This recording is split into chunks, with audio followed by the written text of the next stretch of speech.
Par le pouvoir du crâne ancestral. Point Break ou Bad Boys 2? Attrape le chat!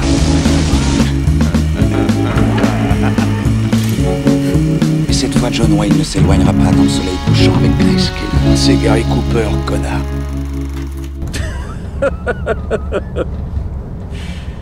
Je déconne.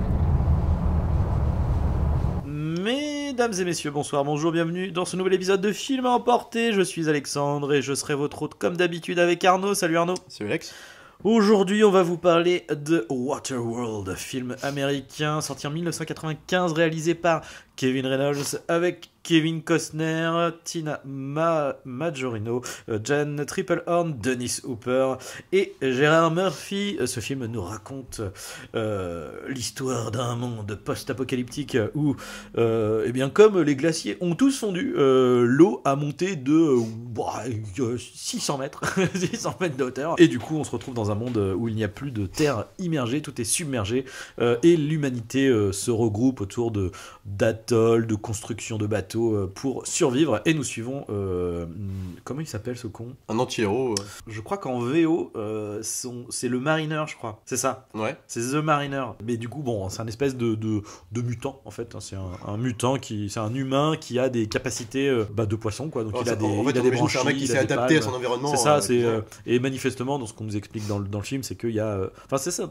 On mange déjà sur de parler du film, mais il y a ce côté, en fait il y a que lui comme ça, mais on te présente comment dire, via les interactions qu'il a avec les autres, on te montre que c'est un monde où il en existe d'autres probablement comme lui. Il pourrait être le représentant d'une race. Mais c'est ça, mais du coup personne peut le blairer, personne peut les blairer, et voilà. Et il a un aspect très freaks, mythifié Bah, vraiment autour de ça, qui marche pas mal. Les palmes, les branchies, les machins. Ça pourrait être Z en fait dit comme ça. Ouais. Mais dans un univers comme ça, tu dis c'est pas con. Dans l'idée que toujours que l'humain s'adapte à l'environnement dans lequel il est établi depuis des années, quoi.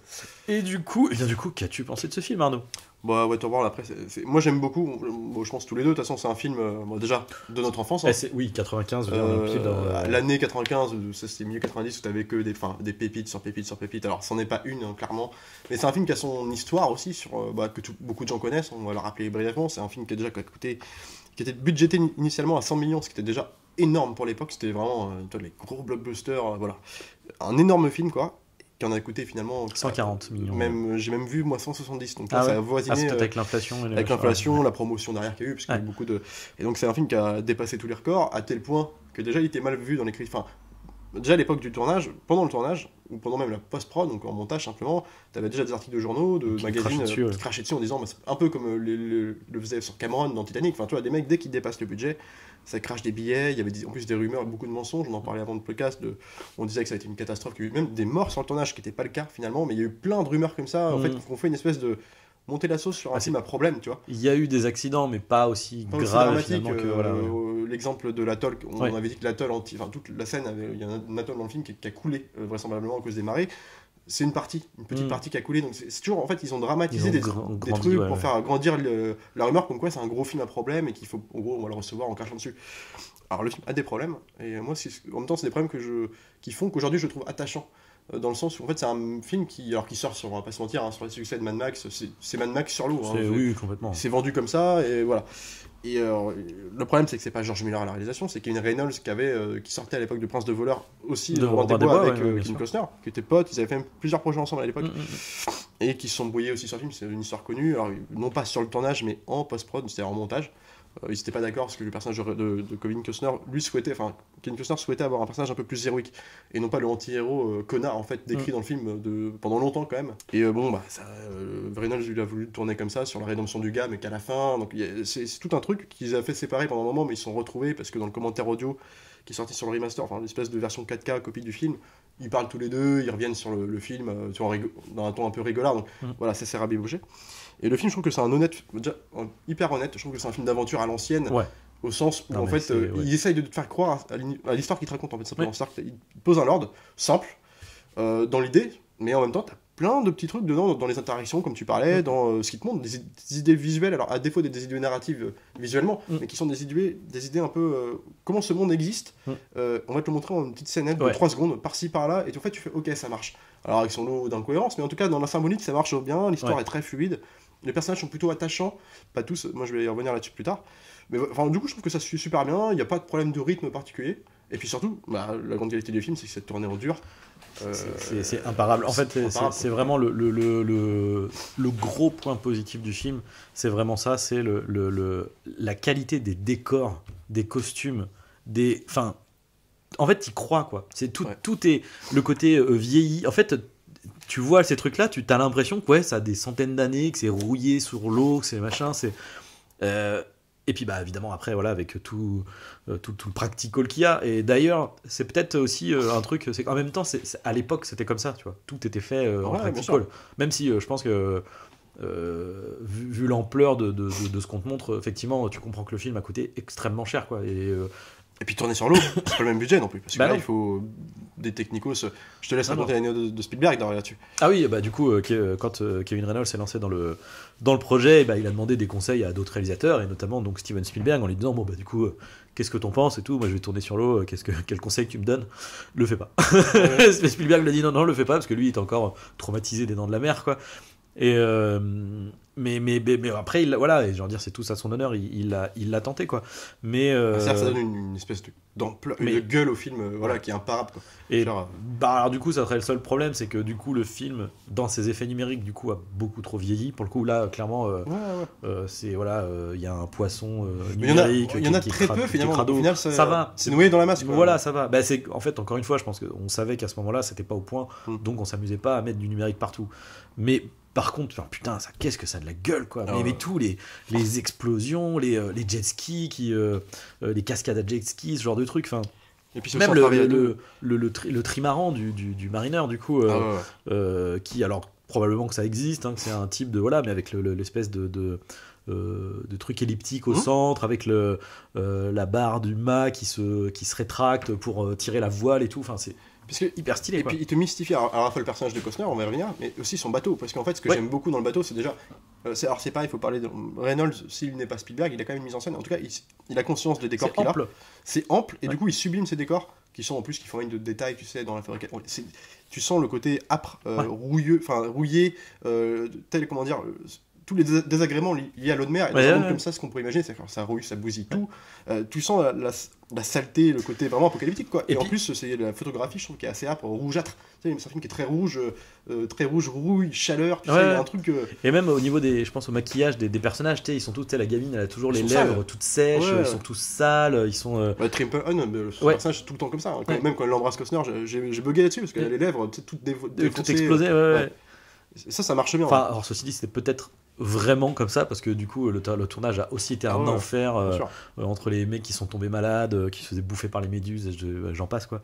Mais il n'empêche que du coup ça donne en véracité dans l'ambiance du film. Complètement. Puis je trouve que la photo y apporte beaucoup. Alors j'ai marqué, c'est Dame Sumner, et c'est un mec, je sens le côté rouge, tu sens l'espèce tout ce que ne fait pas Dune, de Villeneuve par exemple. Mais c'est con, on parle de film de désert, de chaleur aride, quelque chose d'organique mais de violent pour le corps et compagnie. Là tu le ressens dans un film comme ça.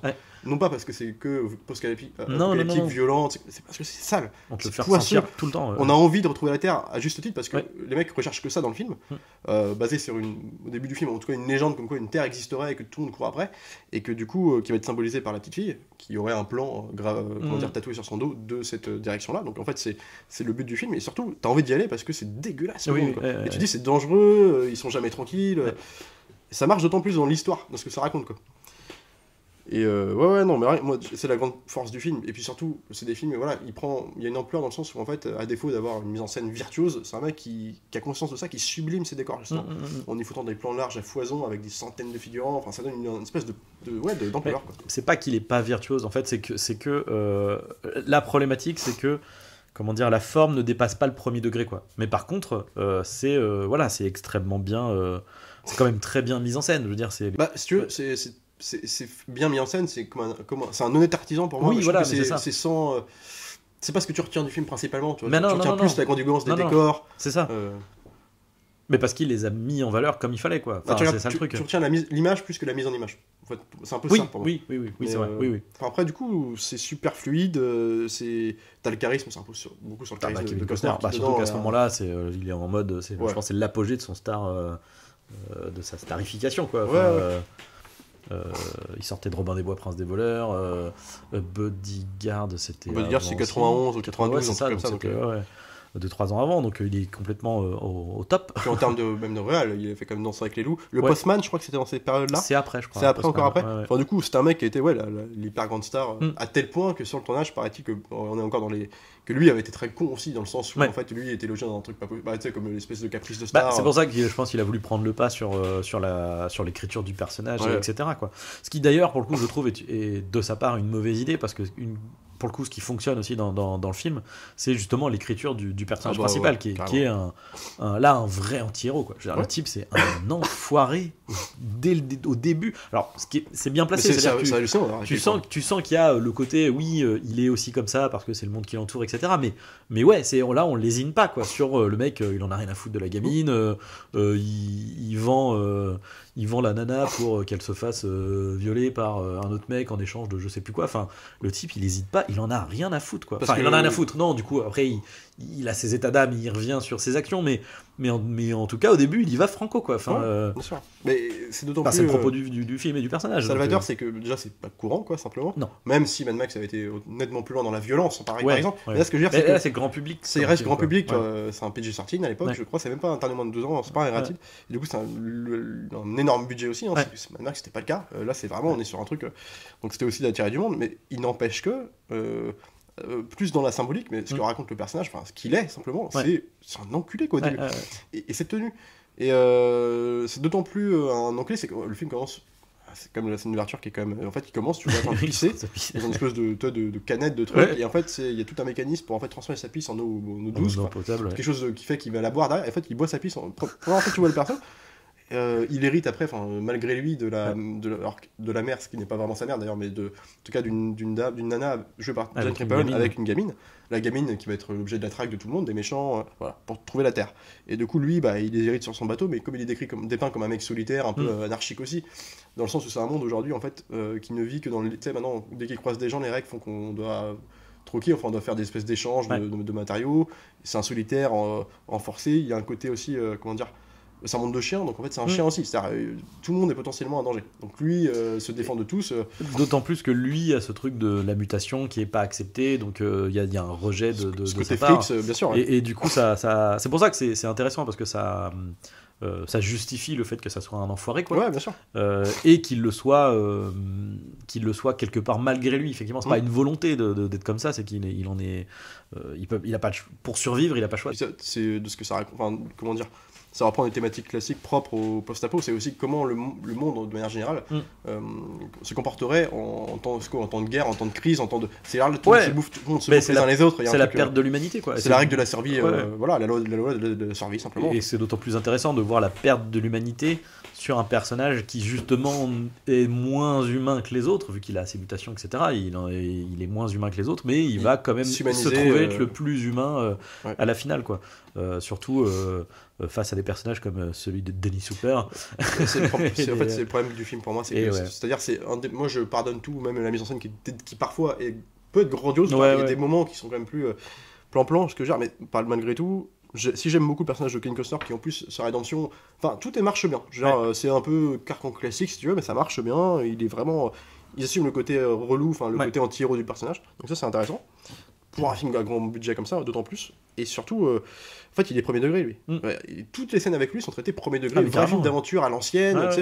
Puis la musique de James Newton Howard aussi, qui marche très bien pour ça. Aussi, et puis sans équilibration. Je pense le personnage de Alan Rickman en shérif, qui était déjà loufoque, il avait un côté très baroque. Là, on n'est pas là-dedans, on est vraiment dans un truc premier degré, un peu âpre, un peu violent, dur, quoi, au moins psychologiquement. Et en fait, tu passes du tout au tout avec la scène. Alors, il est comme anti-héros, il est un peu méchant, entre guillemets. En tout cas, il est dépeint comme quelqu'un de très dangereux, quoi.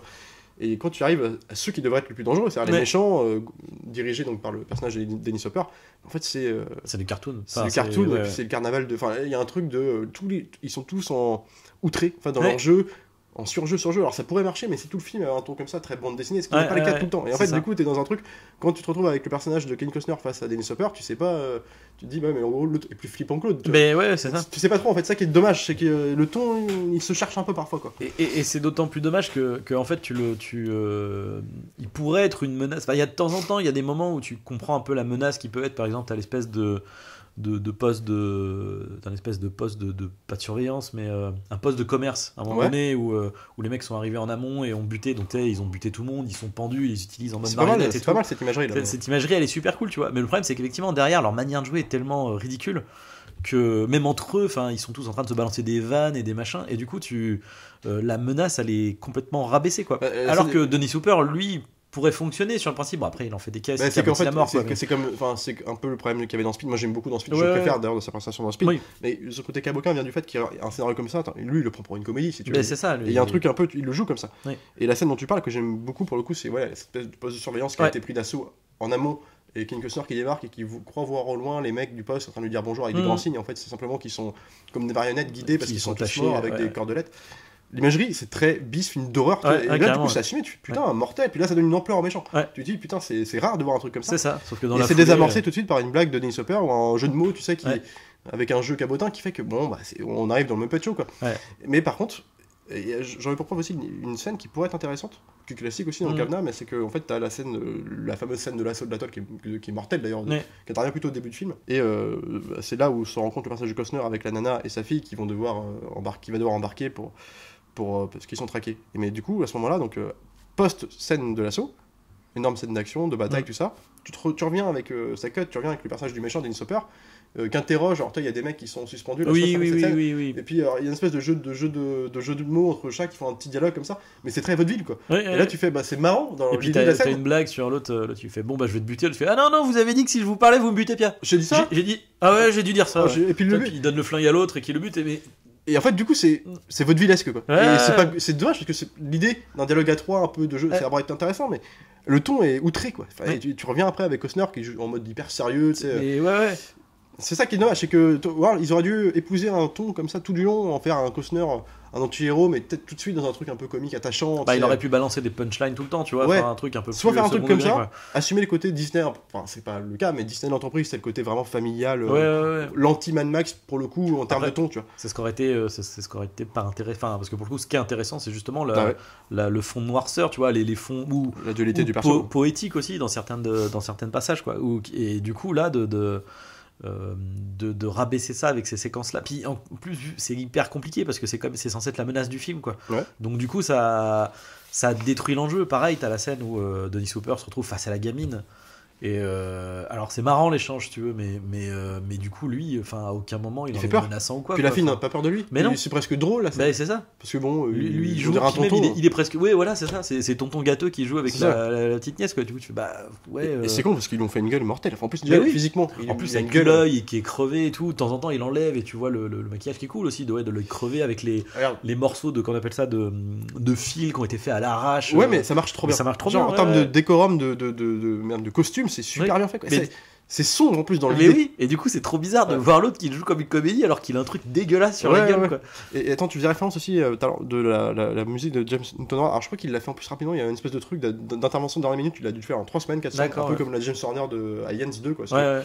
Et en fait moi je la trouve problématique, moi, dans le film, parce que pour le coup j'ai pas souvenir de grandes c'est le thème, en fait, c'est le thème récurrent qui revient ou qui je trouve t'embarque, mais il m'a pas marqué parce que là tu vois, comme le film adoube, il y a beaucoup il additionne les scènes de grande ampleur, ça manque d'un petit côté épique. Je le retiens pas, c'est clairement pas la meilleure BO de James Newton Howard, mais ce que je veux dire c'est qu'au moment où le truc arrive dans le truc de l'aventure, en plus t'as ce truc qui est très stylé quand il est sur le bateau avec les espèces de manivelles qui doit tourner, et là t'as la musique qui part. Alors c'est sûr que ça serait tu vois, genre pour le coup ça serait la musique de Pirates des Caraïbes, ça serait beaucoup plus impactant, mais ça fonctionne, tu vois. Là t'as ce truc qui t'embarque quand même. Ça reste lyrique et compagnie. Voilà, c'est ça. Mais reste, je pense que un truc un peu plus, ça aurait pu donner une ampleur supérieure au film. Bien sûr. Tu parlais de la manuelle du bateau. Ce que j'aime beaucoup aussi dans la générosité du film, c'est que les éléments du décor, en plus d'être réussis visuellement, il y a plein de trucs où en fait la générosité vient du fait qu'il se sert de plein d'éléments du décor. Donc t'as plein de petits trucs de partout, et c'est ça que j'appelle les trouvailles, et qui font que ça rend cet univers cohérent, qui ajoute de la cohérence à cet univers.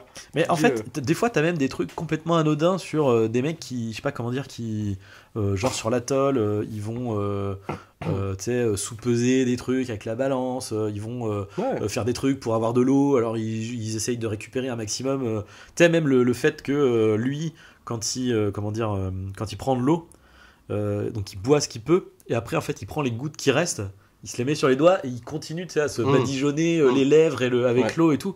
Et ce genre de trucs, c'est des petits détails, mais qui rendent le monde hyper tangible, quoi. Bah ouais. Et puis c'est ce qui manque dangereusement à des films comme le Dune de Villeneuve aussi. Même si c'est dans le propos plus mythologique, il y a un truc de faire exister son univers. Ouais, en fait, le là, problème c'est organique dans Waterworld. C'est ça, le truc, c'est que dans le Dune de Villeneuve, effectivement, il y a ce côté trop... Mais c'est trop l'esthétisme pour l'esthétisme. Ouais, donc simplement la dangerosité de la nature dans laquelle ils évoluent. Hein. Ouais, mais même au-delà de ça, tu vois, genre quand tu vois les décors, je ne comprends pas le côté... Putain, je trouve pas le mot. Non, mais de l'utilité, de la manière dont c'est fait. Tu vois ce que je veux dire, c'est quand tu regardes Star Wars, tu comprends pourquoi l'architecture, entre guillemets, pourquoi l'esthétique est comme ça, en fait. Tu comprends la fonctionnalité, voilà, c'est ça, la fonctionnalité du décor.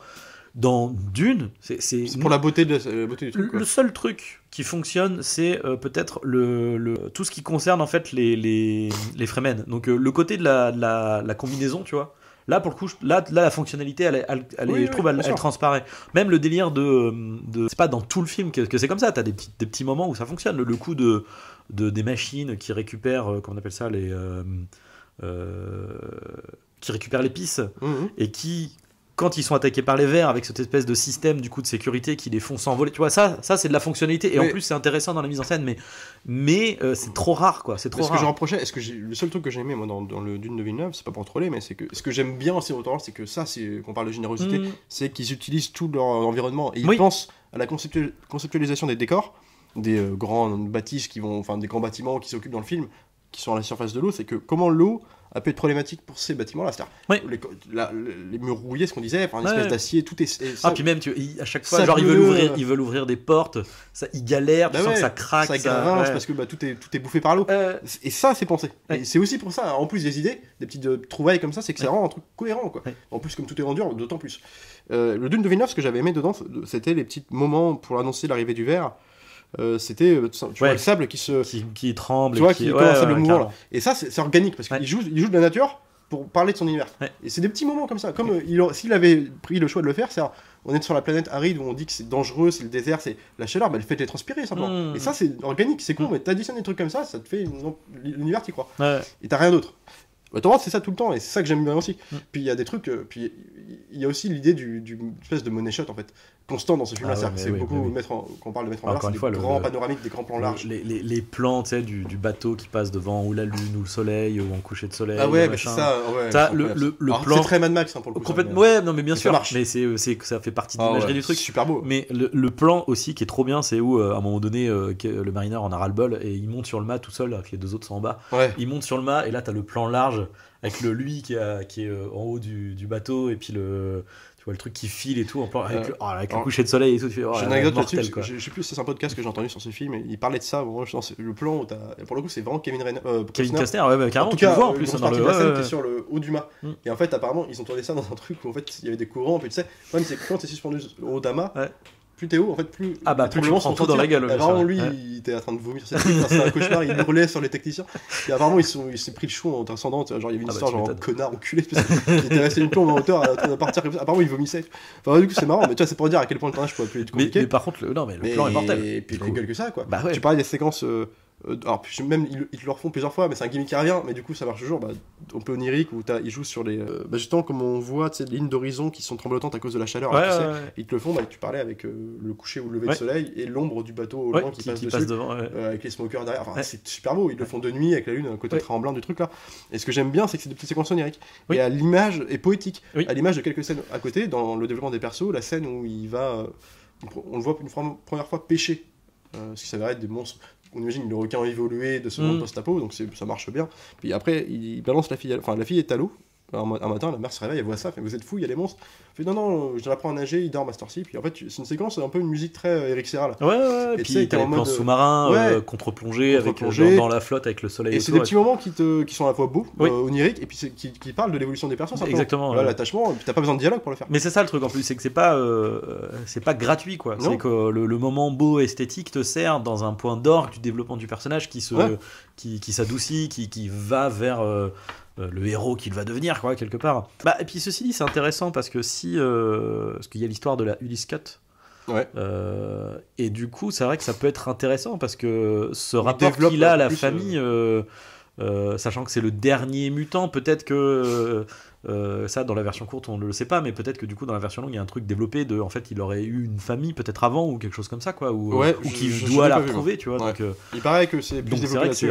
C'est d'autres, mais en tout cas c'est du coup ça en devient d'autant plus intéressant si c'est le cas quoi. Et puis le point d'orgue de ces scènes oniriques pour moi c'est la scène, alors qu'il peut avoir un peu vieilli visuellement bien sûr, c'est normal, mais en même temps parce que là alors, en plus c'est dommage parce que là je trouve qu'il y a vraiment un problème de, mais bon vu que la post-prod a été compliquée aussi, je pense que c'est ça en fait, il y a une histoire de la proportion qui va pas en fait, c'est parce que la maquette en fait des fois tant qu'on dise parce qu'on n'a pas présenté la scène, c'est la scène où ils vont parce qu'ils sont tous à courir après la ville de Dryland, je crois que c'est ça. Ouais, c'est ça. Et en fait, qui dit, je vais te la montrer là cette ville. Et il l'emmène comme lui peut nager sous l'eau éternellement si tu veux, il ramène la nana dans une espèce de j'aime bien l'idée en plus du truc de bulle d'air quoi.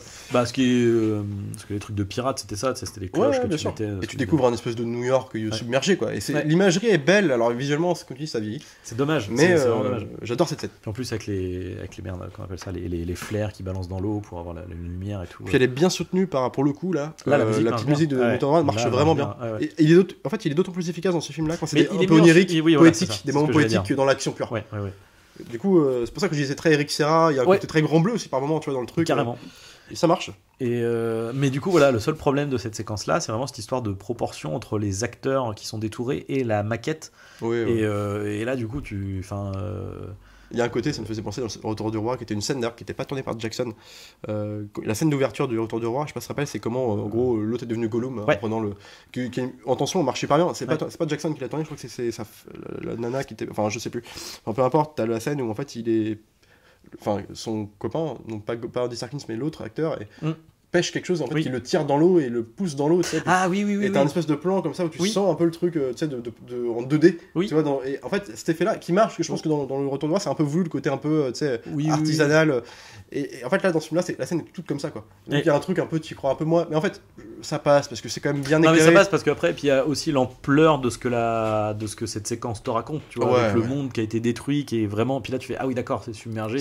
Il y a un lord quoi. Parce que là, c'est vraiment. On imagine un truc genre New York, quoi. C'est des grands gratte-ciel, tu sais. Et puis le truc où il remonte l'espèce de colline engloutie avec les câbles, les câbles électriques ou les câbles téléphoniques, quoi, qui sont. Et c'est fort comme image. Le tour de force de cette scène-là, c'est qu'en plus d'être onirique dans l'ambiance, il oublie pas de faire avancer l'histoire. Il fait un petit montage parallèle, alors qu'il est pas, on va dire, c'est pas le plus énergique du monde. Non. Ou en même temps, t'as la petite fille. En même temps, c'est toujours la petite fille qui est restée sur le bateau qui va être très. Enfin, les smokers vont investir le bateau puis ils vont l'enlever. Mais du coup, ça marche parce que il arrive à te faire deux tons en même temps, une scène de suspense à la surface et une scène vraiment poétique. Et ça marche. Il y a une efficacité de rythme en fait dans le film. Je trouve qu'il y a pas de longueur. Parce que chaque séquence sert quand même à soit développer le personnage, soit développer l'intrigue, l'avancée des smokers ou pas, machin, ou leur avancée à eux vis-à-vis de Dryland en mode voilà. Et donc du coup c'est très efficace quoi. Peut-être que la séquence de fin, alors il y a les money shots qu'il faut, etc. Mais la séquence de fin est peut-être un peu expédiée.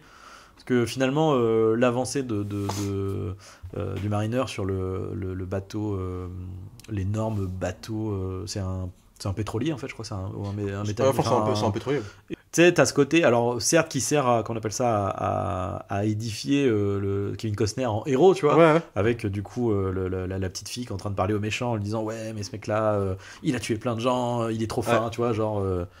Il va venir pour vous détruire, il sort de l'ombre. Et du coup, t'as le montage alterné où il arrive, il défonce tout le monde. Et le problème, c'est que ça, du coup, t'as pas de. Je sais pas comment dire. Il y a plus trop d'enjeux en fait. À ce moment-là, c'est déjà gagné, tu vois. Le mec, il est sur le bateau. En fait, c'est bon. C'est pas une scène à faire, à la limite. Ce qui est particulier, c'est que tu sens la pièce ajoutée, parce que en fait, c'est un cadenas classique de ces films-là, mais qui marche. Moi, je trouve dans le film, c'est pas genre. C'est juste comme on connaît le personnage depuis déjà 1h30, que les méchants ont l'occasion de le rencontrer plusieurs fois. Qui savent déjà que le mec, il est bad. À la limite, ce serait une bonne façon de faire entrer le personnage dans l'histoire. Ah putain, c'est comme Indiana Jones, quand il sort de la fumée dans le premier, il met son chapeau. Puis en plus, là, pour le coup, ça ne raconte rien sur la gamine, parce que la gamine est déjà un peu en adoration, entre guillemets, avec ce personnage, en fait, parce qu'elle veut jouer, elle veut créer le lien avec lui dès le début. On est d'accord que c'est une fille, donc la fille n'est pas sa vraie mère, son père on sait pas ce qu'il est devenu. Non. Non, mais c'est son père de substitution, voilà. Bien sûr. C'est très classique si tu veux, mais ça marche, c'est bien fait quoi. Mais c'est juste que du coup je trouve que la séquence elle est tu sens que c'est expédié du coup, tu vois, c'est genre bon, on n'a pas le temps de faire trop d'avancées et trop mettre d'enjeux, donc c'est bon, on arrive face à face avec le méchant et puis basta, on n'en parle plus quoi. Alors parce que évidemment on parle aussi du pétrolier, bon c'est comme l'atoll au début, mais la scène de l'assaut de l'atoll qui est incroyable pour le coup, avec des figurants de partout, ils sont entourés Parce que j'aime bien, Encore c'est une fois, qu'ils le conservent décor, l'idée mais des enfin- bateaux aujourd'hui avec d'actes de piraterie. C'est-à-dire qu'on l'a revu récemment dans un film avec Tom Hanks qui s'appelle Capitaine Phillips, où en fait la deuxième et dernière vraie attaque des pirates, donc je sais plus d'où ils viennent, mais qui veulent investir le navire. En fait, ils commencent à entourer le bateau, puis une des règles de sécurité, en tout cas pour éviter tout ça, c'est qu'il y a des lances d'eau autour du bateau et puis ils les mettent pour en fait les faire partir quoi. Et là ils le reprennent dans l'atoll, ils gardent cette espèce d'imagerie maritime. Surtout que t'as ce truc de ça marche. Puis ça fonctionne encore une fois avec l'univers du truc, tu vois. Alors autant t'as les autres qui ont de la thune, qui ont des moyens, ils ont des armes, des machins. Eux ils ont de la flotte partout, tu t'as juste à brancher, enfin entre guillemets, à foutre le canon, le tuyau dans l'eau et puis tu récupères. Avec ça la pompe, c'est pensé. Tu sens que c'est des mecs qui font comment on pourrait investir. Ils reprennent ces idées d'actes de piraterie. C'est ça. Ils sont jamais présentés comme des pirates, mais ce sont des pirates dans ce monde-là. Et du coup ça marche trop bien. Et puis quand je parlais de Money Shot aussi, c'est alors évidemment Money Shot on entend plan spectaculaire vendu aussi dans les bandes annonces, il y en a plein dans le film, mais c'est aussi dans l'imagerie et dans la représentation des méchants par moment, alors pas dans leur façon, dans leur dialogue forcément. Mais le coup des scooters des mers qui sont sous l'eau et tout. Et puis la façon dont ils les découvrent. En plus t'as le mec qui regarde sous l'eau avec une espèce, là aussi avec une trouvaille du truc, avec un espèce de, je sais plus qu'on appelle ça, de sous-marin, je sais plus qu'on appelle ça. De sous-marin qui regarde sous l'eau, puis tu vois juste les silhouettes mal dégrossies des smokers sous l'eau plus loin. C'est la fameuse scène dans la tour où ils sont en train de dire bonjour. J'aime bien aussi la présentation, le premier plan, qui est un vrai plan de cinéma pour le coup, une vraie séquence de Cinoche, c'est quand ils présentent Dennis Hopper. Premier plan que tu le vois. En fait, t'as donc l'attaque de l'atoll.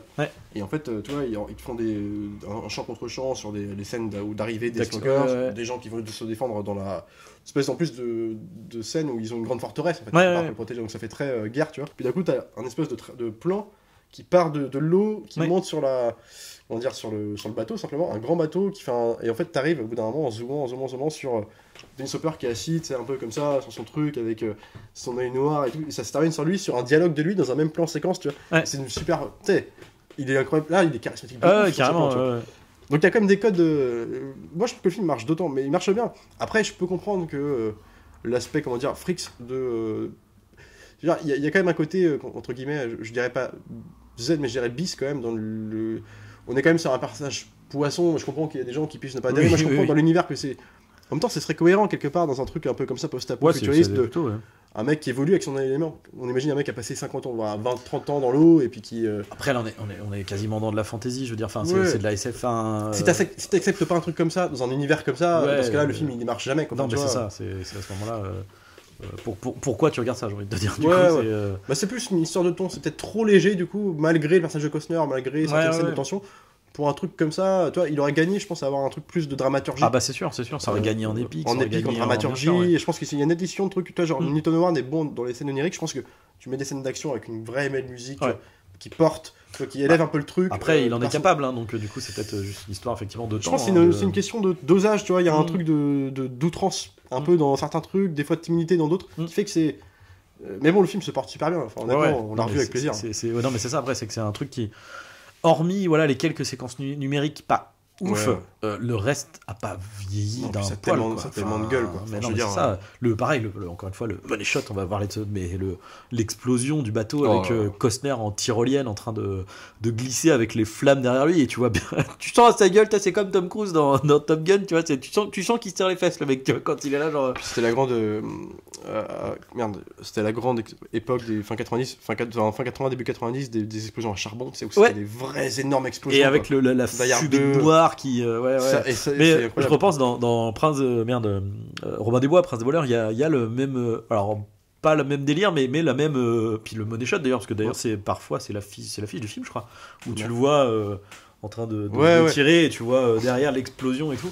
Et non, puis c'est surtout pareil, tu vois, l'intégration des acteurs ou des casteurs dans le cadre. À la fin, quand même, sur le pétrolier, et puis j'adore cette scène, c'est que il est en train de négocier avec Dennis Hopper qui est sur l'étage avec la petite, et puis lui qui est en bas, qui menace avec une allumette de balancer dans l'espèce de puits de chaudron, de puits de pétrole. Il fait, je vais tout faire sauter, puis t'as le Hopper qui se fout sa gueule, qui fait, mec, tu feras jamais ça, on va tous nous tuer. Et il le fait vraiment. Et du coup, tout explose. Et surtout, déjà, l'explosion est mortelle. Et c'est surtout que ça n'arrête plus pendant un quart d'heure. Et puis, du coup, ils te font des scènes de poursuite, il faut partir du bateau entre deux explosions. Et c'est. Putain, c'est Michael Bay avant l'heure. Comment vous avez fait ça, quoi. En plus, vous imaginez un truc de flottant. On est obligé que c'est du studio parce que tout est. Mais quand même, c'est super bien fait, quoi. Mais tu vois, en repensant à toute cette histoire de films tangibles avec beaucoup de moyens mis dans le côté practical et tout. Et effectivement, en fait, c'est Michael Bay, c'est peut-être un des derniers à faire ça. Je pense à son dernier film, Ambulance, qui est, tu sens que tout est très palpable, tu vois, dans les scènes d'action. Ambulance, et puis moi, je repense aussi dans le plan de Money Shot. Bon, Michael Bay, c'est connu pour ça, c'est un clibard, hein, donc évidemment, t'en as plein. Mais moi, je me rappelle d'une bande, je sais plus quelle transformation. Je crois que c'est avec Wahlberg, ça va être le 4e. Et en fait, où tu vois Wahlberg avec la nana qui joue, je sais plus, sa copine dans le film, et puis une autre, ils sont 3. Alors, c'est sa fille, je crois. Et c'est un grand plan large où il court vers la caméra, face à la caméra, mais tu le vois de loin, et t'as des explosions partout, à côté, devant, derrière. Ça me dit quelque chose. Mais putain, mais vous êtes ouf, quoi, c'est pas possible, quoi. Et ça rend trop bien, tu vois. Alors, la bande du premier Transformers, je suis pas fan du tout des Transformers, mais dans le sable. Les soldats avec le monstre qui est derrière, qui saute. Ça, est mortel. T'as envie de voir ça, toi. Mais d'ailleurs, c'est ce qui est terrible avec Michael. Mais de toute façon, bon, après, là, c'est sur Transformers, c'est un cas particulier pour Michael Bay, parce que même lui, c'est un truc. Enfin, je pense qu'il en a un peu honte. En vrai, et puis qu'il voulait pas faire au début, il avait même été vexé que Spielberg lui propose. Parce que... Après, il en a quand même fait 5, tu vois. Mais après, le pognon, tout ça, quoi. Mais en tout cas, voilà, n'empêche que c'est ce qui est d'autant plus frustrant, c'est quand tu vois les bandes annonces, quand tu vois le potentiel de sa mise en scène et tout, et du coup, tu fais mais merde, tout ça pour ça fait chier, quoi. Ouais, mais après, c'est typiquement le genre de film comme les Michael Bay et compagnie. Alors, c'est pas du tout en comparaison en termes de fabrication avec un Michael Bay. Hein. Ce que je veux dire, c'est que on peut trouver des défauts au film, mais ça reste un pur plaisir à regarder. Ne serait-ce que sur le plan de fabrication. Mais c'est ça, moi j'adore voir des trucs comme ça, genre putain c'est mortel ça. Il y a toujours des trucs partout, c'est trop bien, quoi.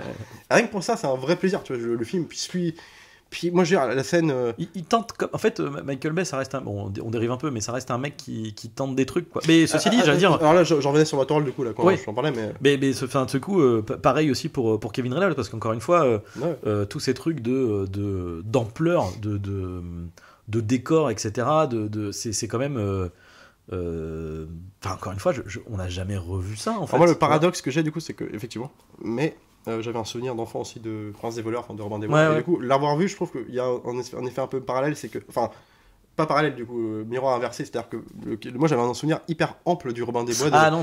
Et en fait, je m'en suis rendu compte en voyant que c'est très cadenassé, c'est très dans un village, tu vois, tout est très fermé. Bien sûr, Et je me rappelais plus que c'était à ce point-là. Et que c'était à ce point aussi votre village, que dans le sens, dans le personnage très théâtreux, tu vois. Mais oui, c'est ça, oui, c'est que mais ce qui fait le charme du film aussi, quelque part.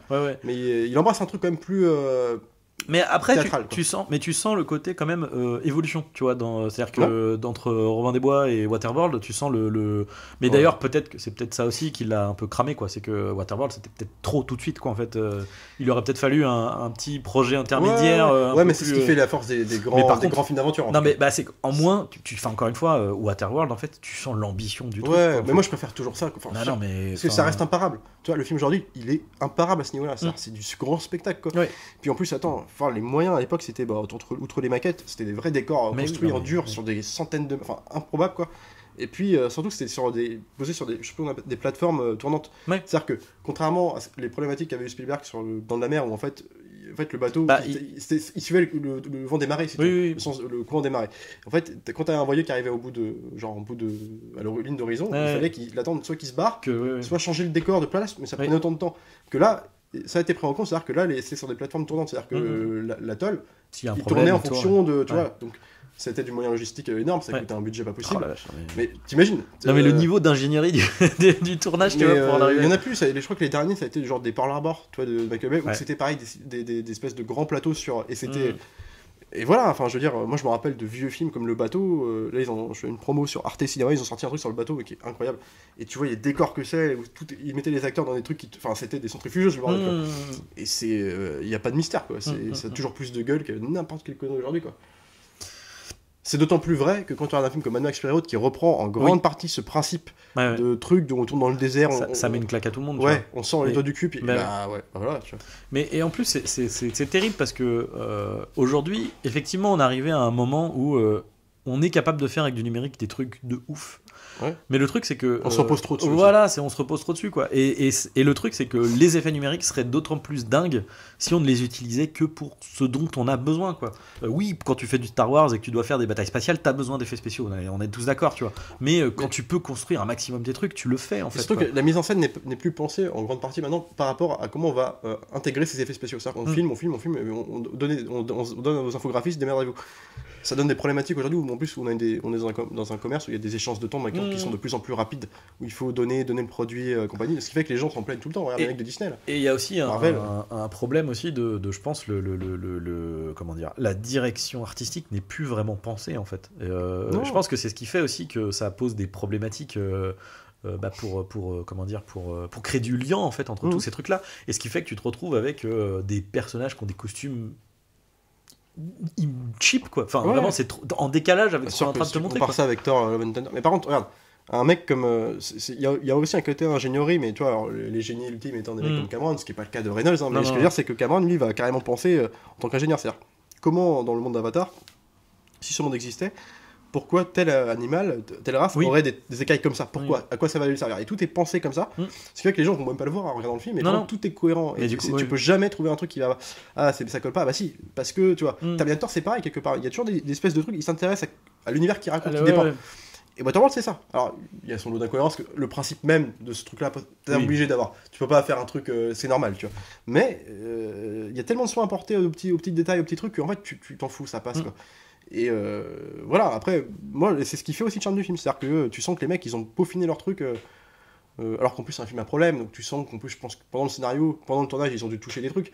Du coup oui, il me semble que je crois que c'est Joss Whedon qui avait été rappelé en script doctor sur le film, lui, à l'époque il a sauvé pas mal de projets, on peut le bâcher, mais Joss Whedon à l'époque à la base c'est un script doctor hein. Il est là pour réparer les scénarios des films. C'était un sacré à l'époque il a sauvé plein de projets lui aussi, donc voilà ça se ressent, mais moi je préférerais toujours un film qui a des petits défauts. Mais tu sens la générosité, tu sens l'honnêteté du truc. Mais c'est ça, mais de toute façon c'est ça. Putain, il y a une volonté de faire un divertissement honnête, bien fait. Enfin vraiment voilà, de se sortir les doigts pour faire un truc qui a de l'ampleur et tout. Et mine de rien ça fonctionne, et d'ailleurs c'est dommage qu'il se soit fait bâcher. Après c'est vrai que je suis en train de réfléchir qu'est-ce qu'il y avait en face à ce moment-là. Alors si c'est sorti à l'époque, t'avais les Batman Forever, t'avais Journée en Enfer, en fait c'était les gros trucs. Journée en Enfer d'accord, bon Batman Forever tu vois, genre, entre les deux il y a pas photo mais c'était les gros, mais tu vois, on sortait des Batman, il y a eu les gens n'avaient pas, voilà, enfin il y avait une hype autour du projet. Bien sûr. Puis il y avait toutes les rumeurs qui ont entaché le film avant, il y a eu un truc de rejet un peu. Alors 100 millions budgétés au départ, le film en a coûté à peu près 175, la finalité sur promotion comprise, donc presque doublé le budget. On disait, on nous avait dit que ça a été un flop pas possible, ça n'a pas été un succès incroyable, mais par contre ça a remboursé. C'est rentré dans ses frais quand même. Parce que je crois que ça a remporté, je l'ai marqué, budget 265 millions, donc presque 100 millions de plus, sur les années. Attention, c'est-à-dire que le film a beaucoup marché en vidéoclub. Voilà, c'est ça, c'est la vidéo qui a sauvé. Et puis j'en suis l'exemple aussi, c'est que moi le Waterworld, on l'a bouffé en cassette, moi j'étais, c'était vraiment les films d'une génération aussi. Donc, mais encore une fois, on en parle aujourd'hui. C'est marrant, on en parlait avant le podcast, c'est moi j'ai remarqué ça, c'est que quand tu regardes un peu la presse, en tout cas l'image qu'il a dans les critiques, dans la presse, tout le monde qui va lui lancer une petite crotte, on le bâche, on compare toujours à des Mad Max, ce qui est le cas, parce que c'est clairement la volonté du film, mais l'avis populaire, en tout cas des gens, de manière générale, il apprécie quand même un petit peu ce truc. Il y a quand même, tu vois, c'est quand même le film qui est pas... qui a eu créé un lore aussi, tu as eu des jeux vidéo, qui aurait pu créer un lore encore bien plus faramineux. Moi je regrette qu'il n'y ait pas eu de jeux vidéo, tu vois, de vrais trucs. Il y en a eu. Un monde ouvert, des RPG dedans, ça serait d'aujourd'hui, tu vois, avec un vrai. Tu vois, on pourrait faire des trucs de ouf, tu vois. Donc, je sais pas. Mais en tout cas, ouais, c'est un film qui est devenu culte aussi pour sa fabrication, quoi. Mais au final, c'est rigolo parce que quand tu y réfléchis, genre des films avec des morts sur le tournage, il y en a eu, tu vois. Lui, il n'y a pas eu ça non plus, tu vois. C'est pas non plus C'est des soucis logistiques. Et puis dès qu'il y a un film qui coûte autant de pognon, à l'époque c'était malvenu de faire des trucs comme ça. Alors, un rapport très pécunier, enfin moi je me rappelle, mais c'est même Titanic à l'époque, quand on dit Cameron va se planter, c'était parti aussi de ça. C'est que c'était depuis Terminator 2, on va dire, vraiment Abyss déjà, mais vraiment Terminator 2 c'est le blockbuster. Encore une nouvelle réinvention de blockbuster, c'est après la mer, tout ça, et en fait du coup c'était devenu un mec à abattre quoi. Titanic c'était un dépassement de budget, c'était incroyable le budget, sauf que ce qu'on savait pas, ce qu'on disait, on a pu le dire dans le précédent podcast, c'est que le vrai film qui coûtait le plus cher les mêmes années, c'était le Batman le défi. Pas le défi. Et Robin. Batman et Robin avec Schwarzy. C'est la honte quand même. Quand tu regardes un film comme Titanic à côté, tu fais c'est pas possible. Après encore une fois, tout est une question. Mais en fait, c'est Cameron qui a pris. Tout est une question de où tu mets l'argent en fait. C'est juste que Cameron lui il l'a mis dans ses effets techniques, dans la réalisation du film en fait. C'est un projet pharaonique de faire un truc comme ça. Voilà, Batman et Robin, le budget il est dans les acteurs, dans les stars. Mais c'est ça. Mais d'ailleurs toute la problématique du MCU maintenant quoi, c'est-à-dire que je pense qu'au départ t'avais quand même, enfin moi je repense au premier Iron Man, où un souci quand même de vouloir faire un truc un peu propre, tu vois, de l'armure qui est encore fait en vrai, avec forcément des fois des effets numériques rajoutés, ou parfois des séquences numériques, mais voilà, il y avait quand même une volonté de vouloir faire quelque chose un peu tangible, etc. À l'époque, Robert Downey Jr., en plus il sortait de ses méandres, il avait été en tôle, des intox et compagnie. Et de Zodiac, ça je remettrai jamais. Du coup, Zodiac, voilà, non mais du coup là il était en train de remonter, mais du coup c'était pas une star, tu vois. Le truc c'est qu'au fur et à mesure, tu vois, t'arrives à Endgame, Robert Downey Jr., il te prend la moitié du budget. Bon, j'exagère probablement, mais. Et puis il cabotine de plus en plus, mais... enfin ça devient chiant. Quoi, ouais, mais ce que je veux dire, c'est que tu vois, on arrive dans ce truc de. Il y a plus d'argent injecté dans les stars, dans la promo, dans dans la tenue du film, quoi. Ouais, puis toujours dans l'idée d'aller vite, de ce produit qu'on parlait de McDo, c'est ça. Mais ouais. Donc voilà, en tout cas, nous vous conseillons de retourner à ce bon gros vieux film. Moi je kifferais qu'il fasse une rétro-séance de Waterworld en salle remaster. Un bon 4K de Waterworld. Ouais, ça va être mortel. Moi je le ferais bien, tu vois. S'il le repasse, tu vois. Donc on vous conseille, je pense que tout le monde, beaucoup de gens l'ont vu. Voilà, il est bon, c'est pas pour faire de la pub, mais en tout cas il est sur Netflix en ce moment, donc allez-y. Achetez-le en Blu-ray évidemment. En tout cas voilà, continuez de regarder des films, c'est important. On se retrouvera pour la prochaine fois. Salut à tous, salut Arnaud, salut Alexis.